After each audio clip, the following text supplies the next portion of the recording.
দুদিন আগে ছিল ডোডো আতির বার্থডে সেলিব্রেশন। তো চলো বার্থডে মেনুতে কী কী ছিল সেটাই তোমাদের সাথে শেয়ার করব।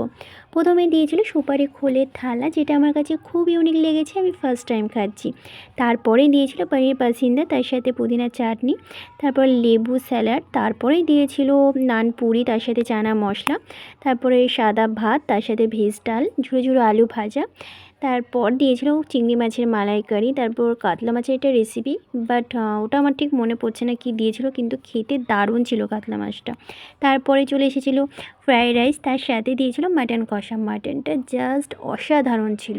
তারপরে দিয়েছিল আলু বোখরার চাটনি, তো তার সাথে পাঁপড় দিয়েছিল, রসগোল্লা দিয়েছিল কিন্তু সেটা আমি খাইনি তাই নিয়েও নি। তারপরে দিয়েছিল সন্দেশ, তারপরে আইসক্রিম, তারপরে দিয়েছিল হাজমোলা। তো যাই হোক, খাওয়া শেষে আমরা এদিকে সবাই মিলে একটু গল্প গুজব করছি। তো দেন তারপর বাড়ি যাব। তো চলো, ভিডিওটা ভালো লাগলে লাইক